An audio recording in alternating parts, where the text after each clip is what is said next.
So what is this really about?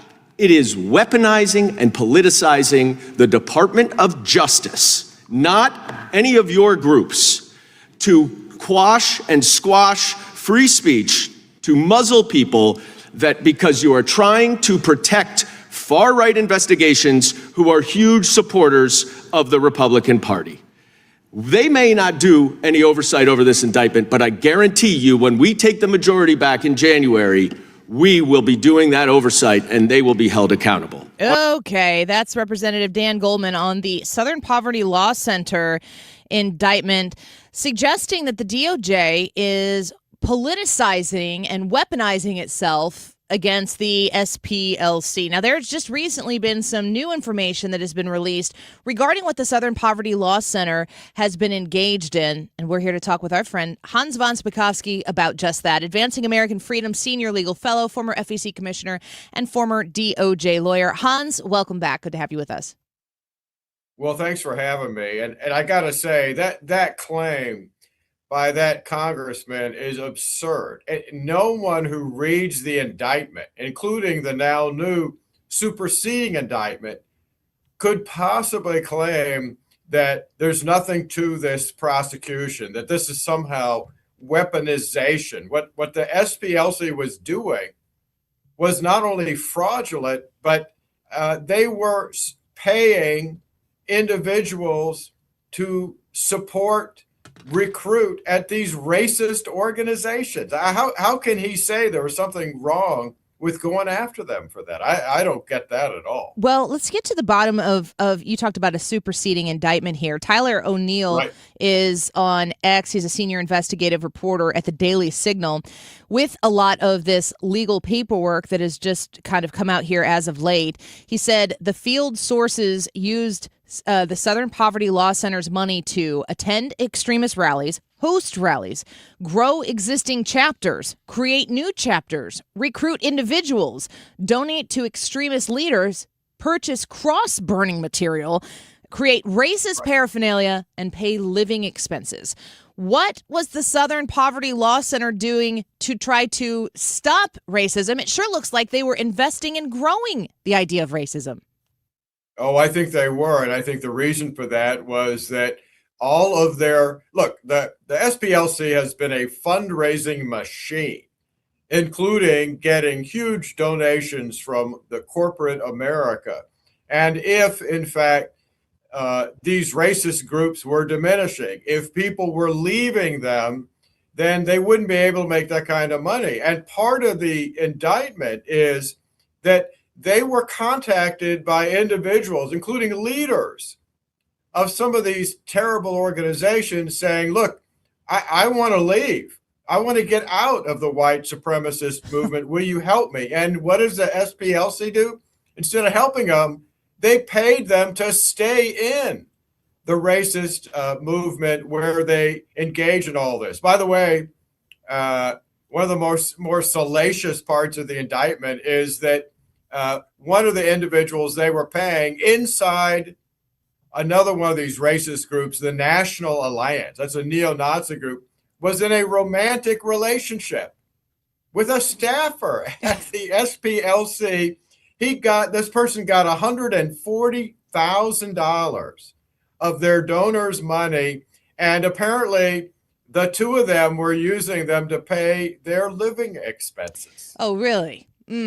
Hans von Spakovsky speaking with us right now. Can you imagine, Hans? Can you just imagine for a minute if it were discovered that all of the exact same details are true, but it was Turning Point USA that was investing in this type of stuff and not the Southern Poverty Law Center? Where would this story fall on where the news outlets were covering it? Should it have been a right-wing group that was funding all of these very hateful, very racist organizations?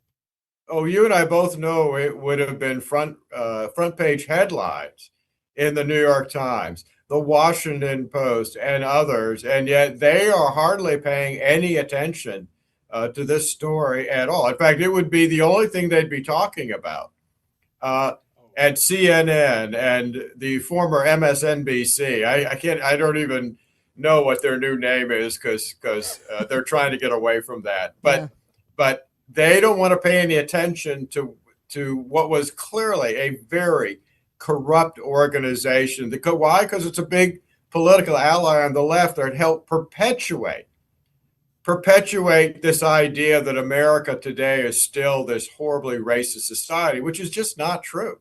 Hans, what are the charges here against the Southern Poverty Law Center? What are they being charged with or accused of? And what are the actual ramifications? It always feels like we get a bombshell story like this and we go, oh, you've got to be kidding me. And then it kind of just fades to gray. And if something happens, it doesn't happen super publicly. What's the outcome here?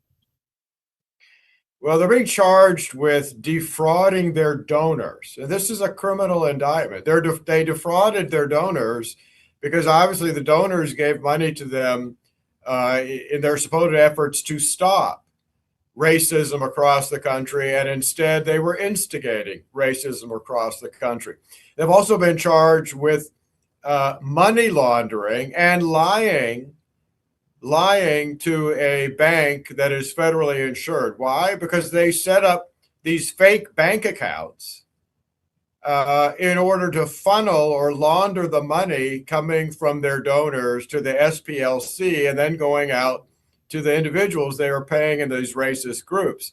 So not only is there potential prison time and penalties, but they've also asked for civil forfeiture. What that means is that all of the money that they misused and misapplied, they are supposed to give up and pay to the Treasury Department if the Department of Justice wins the case. So very, very serious consequences. Yeah, and the other question I would have for you is, does this diminish the Southern Poverty Law Center's ability to invest in and push, maybe the non-super racist organizations they've been dabbling quietly in the side? They're very public with, trying to highlight Turning Point and other areas as hate groups. Does this action against them slow their role a little bit on the political influence, specifically through monetary means that they would have in the future? Well, it should, although, here you had this Democratic congressman going out and defending them in the face of this overwhelming evidence of their misconduct. Again, huge amounts of their donations have been coming from liberal foundations, but also corporate America. And I would think that corporate America, if they look at this indictment, would say, we should not be giving any more money to this organization. And I would think even liberal foundations would realize that they shouldn't be giving money. But will they do that? I don't know the answer to that. Yeah, you think they wouldn't want to be associated with it. Hans, this is Ryan. A little bit different topic just to close things out here. But the Supreme Court is supposed to issue some decisions this month, toward the end of the month. What should we be looking for? Well, it's interesting. Today was actually a decision release day. They came out with 3 decisions that they're important, but they were not the decisions everybody was waiting for. We're still waiting for a decision on birthright citizenship. We're waiting for a decision involving elections, absentee ballots, funding of federal campaigns.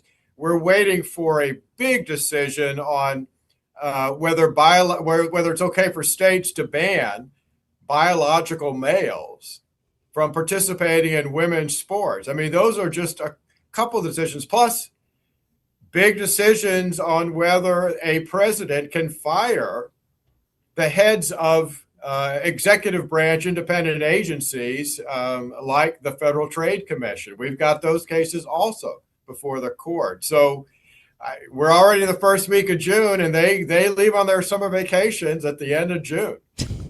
I love how much the country is on the elected officials and appointed officials like the Supreme Court's their vacation schedule. It just seems like, all right, whatever. Birthright citizenship, do you anticipate, based on what has occurred in the past, that's going to be the big one, maybe the last one, or not necessarily how it works?